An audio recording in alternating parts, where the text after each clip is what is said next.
اس ہیرا پھیری کی وجہ سے وہ کر دیتے ہیں، مسلمان سویا رہتا ہے، اس کی تصحیح نہیں کرتا ہے، بعد میں وہ چل کر کے جھگڑا اور فتنہ کا سبب پیدا ہوتا ہے۔ اسی طرح قبرستان کو وہ گورستان لکھ دیتے ہیں، اب وہ گائے والا مسئلہ چلا آتا ہے، پھر اختلاف شروع ہو جاتا ہے۔ ہمارے قبرستان پر کی گھیرا بندی ہم لوگ نہیں کراتے ہیں، جس کی وجہ سے بھی لوگ قابض ہو جاتے ہیں۔ ہم بغل میں زمین خالی ہے، روڈ ہے، سڑک ہے، ہم وہاں سے نہیں چلتے ہیں، اور خود یہ مسلمان جان بوجھ کر کے قبرستان کے بیچ بیچ راستہ بناتا ہے اور وہ چلنا شروع کر دیتا ہے، اس پہ ہمارے اور بھائی بھی چلتے ہیں۔ کچھ دن کے بعد جب ہم گھیرا بندی کرنے کے لیے سوچتے ہیں تو وہ ایک فساد کا گھر ہو جاتا ہے، اب وہ دوسرے لوگ کھڑے ہو جاتے ہیں، یہ تو 20 سال سے راستہ ہے، 25 سال سے راستہ ہے، اور ہم یہاں پر کچھ کر نہیں سکتے ہیں۔ حالات ایسے ہو جاتے ہیں کہ مجبوراً ہماری غلطی کی وجہ سے ہمیں قبرستان میں راستہ دینا پڑتا ہے۔ اس لیے آپ سب سے یہ ہے کہ ہم سب کو بیدار رہنا چاہیے، ہماری کوشش رہنی چاہیے کہ ہم وقف اگر کہیں کسی نے کیا ہے تو اس وقف کی زمین، اس وقت کے ذریعے جو زمین کی منتقلی ہے اس کو فوری طور پر باضابطہ پختہ کر لیں، خواہ وہ زمین مدرسہ کی ہو، مسجد کی ہو، قبرستان کی ہو، خانقاہ کی ہو، مسافر خانے کی ہو، یتیم خانے کی ہو، یا یہ امام باڑہ ہے۔ امام باڑہ آپ یہاں پہ مسلکی اختلاف کو نہیں لائیے گا، میں امام باڑہ کر رہا ہوں، لیکن وہ ہے تو ہماری جائیداد، خواہ وہ کوئی بھی مسلک کے تعلق سے ہو۔ ہم سب کو بہت سارے معاملات میں کلمہ کی بنیاد پر سوچنا چاہیے، برادری یہ مسلکی معاملات کو سامنے نہیں لانا چاہیے، بلکہ کلمہ کو سامنے لا کر کے ان کی جائیداد کی حفاظت کے لیے بھی ہم سب کو مل جل کر آگے آنا چاہیے۔ اگر وہ بخشش والی زمین ہے تو اسی طرح کی رجسٹری کرا لیجیے اور اس میں کوئی کوتاہی نہیں کیجیے۔ خاص طور سے مدارس کے لوگ غفلت برتتے ہیں، مساجد کے لوگ بھی غفلت برتتے ہیں۔ آپ لوگ دارالفضا چلاتے ہیں، آپ کے یہاں بھی اس طرح کے معاملات آتے ہوں گے۔ ہمارے یہاں امارت شریعہ میں سال میں 8-10 معاملات مسجد کے آ ہی جاتے ہیں، قبرستان کے آ ہی جاتے ہیں۔ مسجد آباد پختہ مسجد بنی ہوئی ہے لیکن مسجد کی رجسٹری نہیں ہوئی ہے۔ اب پوتا آ کے کہتا ہے کہ میرے دادا نے یہ زمین رجسٹری نہیں کی ہے، میرے دادا نے یہ وقف نہیں کیا ہے، اور اگر کیا بھی ہے تو اتنا ہی کیا ہے۔ اب وہ مسجد کو توڑنے کی نوبت آ جاتی ہے۔ اگر ہمارا ان سب کاغذات کو درست کیے ہوئے ہوتے تو آج یہ نوبت نہیں آ پاتی۔ اس لیے میرے محترم بزرگوں، جو بات ابھی ہمارے وکلا حضرات نے کہی ان پر، اور جو بات ابھی حفاظت کے تعلق سے آپ سے کہی جا رہی ہے، ان سب پر توجہ دینے کی ضرورت ہے۔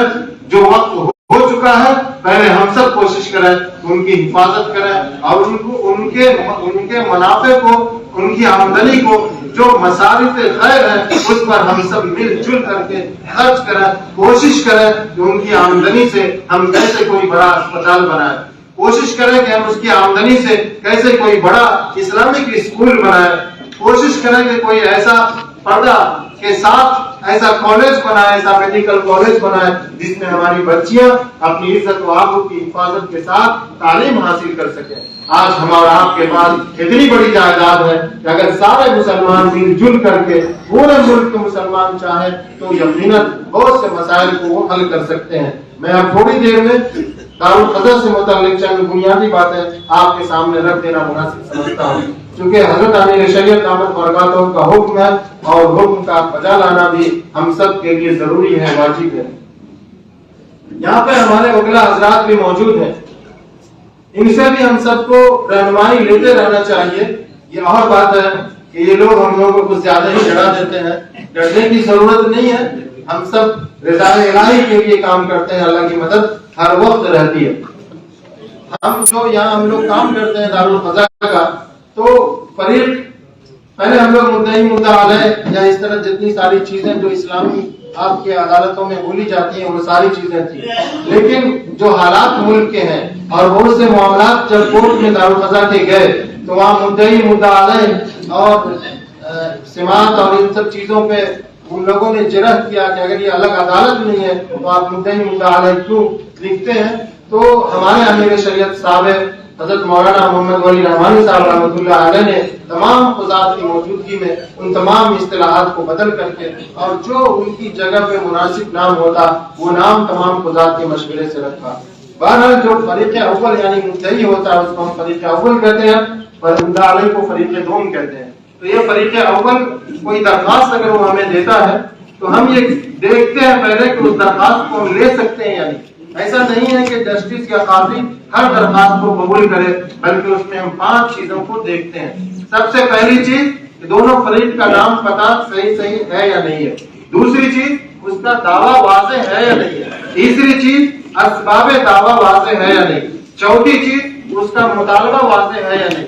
بسا اوقات وہ لکھ دیتے ہیں کہ میرا فیصلہ کر دیا جائے، میرا تصفیہ کر دیا جائے، شرعی حکم بتا دیا جائے. تو ایسی درخواست کو نہیں لینا چاہیے، بلکہ فریق واضح طور پر کہے کہ میری زمین کا وہ حصہ، میرا حق دلایا جائے، میری بیوی کو رخصت کرایا جائے، میری مسجد دلائی جائے، میری اتنی رقم اس کے پاس ہے وہ مجھ کو واپس کرائی جائے، میرا جہیز کا سامان ہے وہ واپس دلایا جائے. یہ ساری چیزوں کو واضح لکھنا چاہیے. اور 5ویں چیز کہ درخواست پہ اس کا دستخط ہو. اگر وہ پڑھا لکھا نہیں ہے تو نشان ہونا چاہیے، اور اس طرح اس کی درخواست قبول کرتے ہیں. بلکہ اب حالات ایسے ہو گئے ہیں کہ درخواست پہ دستخط کے ساتھ ساتھ بھی ہم سب کو نشان انگوٹھا ضرور لے لینا چاہیے. جو حالات بدل رہے ہیں کہ ہمارے لوگ ہی ہمارے سامنے آ کر کام کراتے ہیں، اور جب وقت نکل جاتا ہے، ان کا کام ہو جاتا ہے، تو بعد میں وہ انکار کر جاتے ہیں. تو یہ 5 چیزوں کا ہونا درخواست میں ضروری ہے.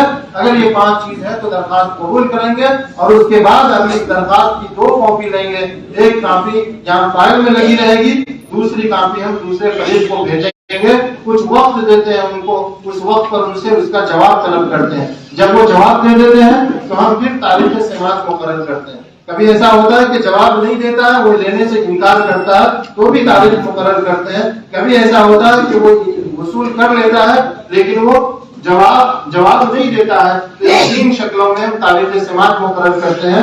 اور دونوں فریق جب آ جاتے ہیں تاریخ پر، تو اس سے آنے کے بعد یہ ضرور کرنا چاہیے قضات کو، ایک فارم ہوتا ہے حاضری فارم، جس میں ہم یہ لکھتے ہیں کہ آج من فریق اول فلاں فلاں دارالقضاء حاضر آئے ہیں، اپنے گواہوں اور گواہیوں کے ساتھ حاضر آئے ہیں.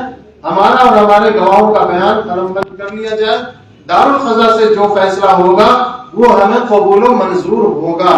دونوں فریق سے یہ ضرور لکھانا چاہیے. اور آج کے حالات میں تو کبھی بھی قاضی کو اس سے غفلت نہیں برتنی چاہیے. اگر آپ نے دونوں فریق سے یہ لکھا لیا ہے اور پھر آپ نے اس پر کام کیا ہے، تصفیہ کیا ہے، خلعنامہ کیا ہے، سلحنامہ، طلاق نامہ کچھ بھی کیا ہے، تو یقیناً وہ آپ کا ویلڈ ہوگا. یہاں کی عدالت بھی اس کو مانے گی، اور پھر آپ کو بھی وہ کوئی نقصان نہیں پہنچا سکتا ہے. تو یہ حاضری فارم جو ہے یہ بہت ہی ضروری ہے. یہ جو میں نے حاضری کے جملے بتائے، میں نے پٹنہ کے ہائی کورٹ کو دیا کہ اگر اس سے کوئی اچھا جملہ ہو تو آپ ہائی کورٹ کے وکلا کو دیا. تو ان لوگوں نے کہا کہ ہمارے یہاں بھی اتنی اچھی حاضری نہیں بنتی ہے، اور اگر اس طرح حاضری بنا کر آپ کام کریں گے تو کوئی آپ کو کہیں نہیں پھنسائے گا.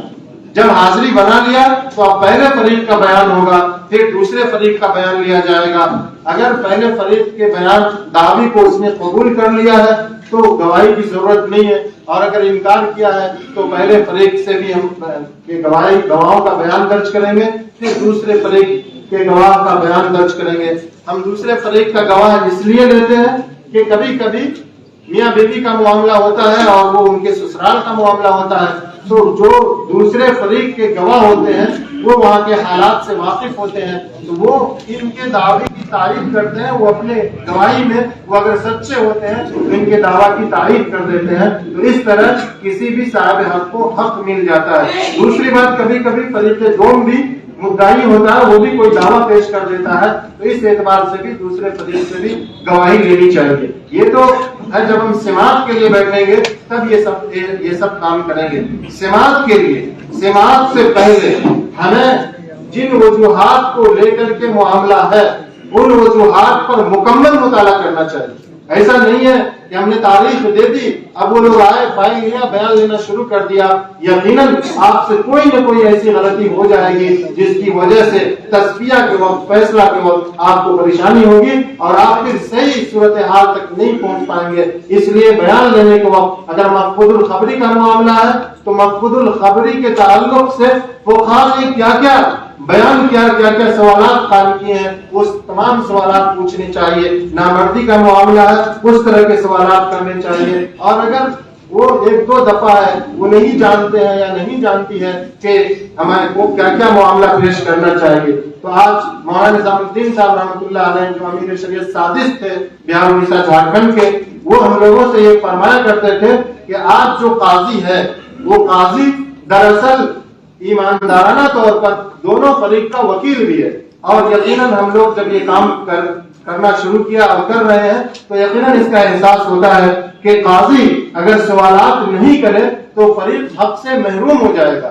اگر قاضی سوالات نہیں کرے، جرح نہیں کرے تو فریق حق سے محروم ہو جائے گا، اس لیے کہ ان کے ساتھ وکیل نہیں ہے جو ان کے دعوی کو صحیح طریقے سے پیش کرے، اس پر جرح کرے اور ان سے اگلوائے۔ تو قاضی کا کام یہ ہے کہ ایماندارانہ طور پر بغیر کسی جانبداری کے وہ دونوں فریق سے جرح کرے اور دونوں کی بات کو من و عن اسی طرح لکھے جو وہ کہہ رہا، ایسا نہیں کہ وہ کہہ رہا کہ میں اکیلی زندگی، وہ کہہ رہی ہے کہ میں اکیلی زندگی گزار رہی ہوں اور قاضی لکھ رہا کہ میں تنہائی و مجرد تجرد کی زندگی گزار رہی ہوں۔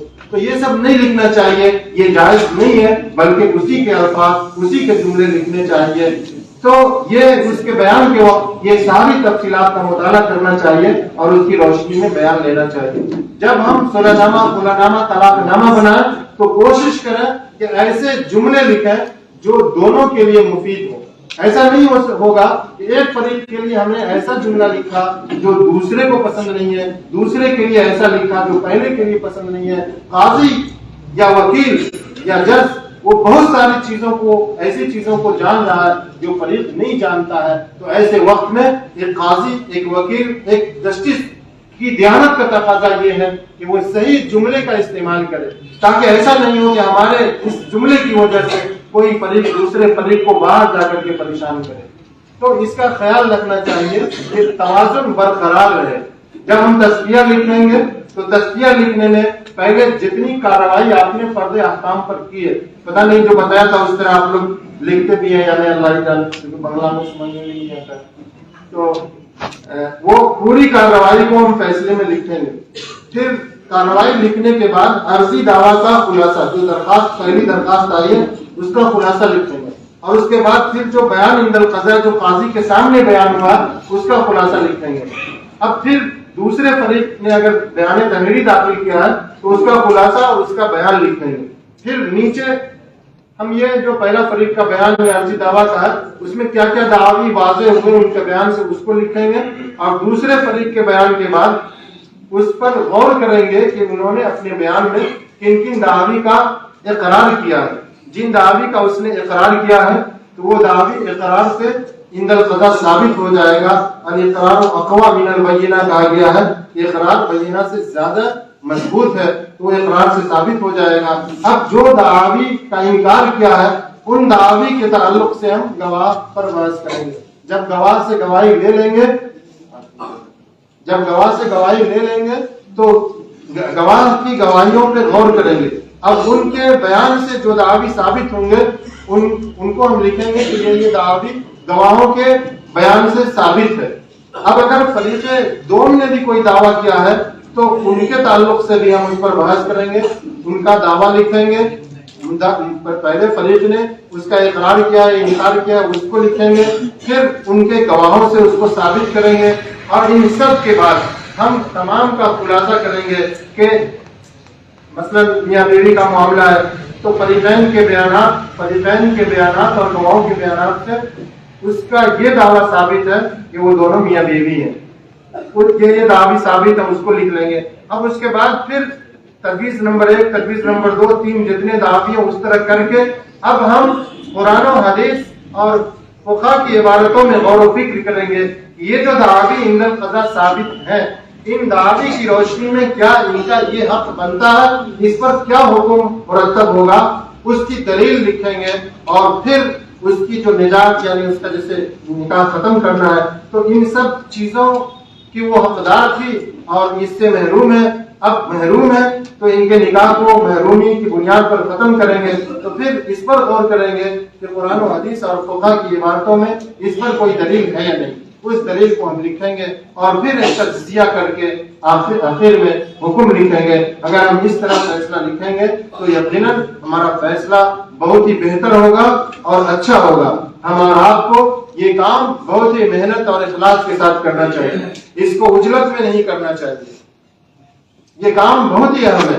اگر ہم اس کام کو پھیلائیں گے, اپنے وکلا سے مشورہ لیں گے, ہم اپنے وکلا سے بھی یہ درخواست کرتے ہیں کہ اگر مسلم لوگ آپ کے پاس جائیں تو آپ جو فیس وہاں لے رہے ہیں وہ فیس کے ساتھ آپ یہاں لائیے ان کو, تاکہ ان کا ایمان محفوظ رہے, ان کا مال محفوظ رہے, ان کی عزت محفوظ رہے اور اسلامی طریقے پر وہ اپنے معاملات کو حل کریں. وہ علماء جو اس سے منسلک نہیں ہے قاری قضا سے یا قاری حفتہ سے, ان سے بھی میری درخواست ہے کہ وہ اس روایت کو سامنے رکھا کریں.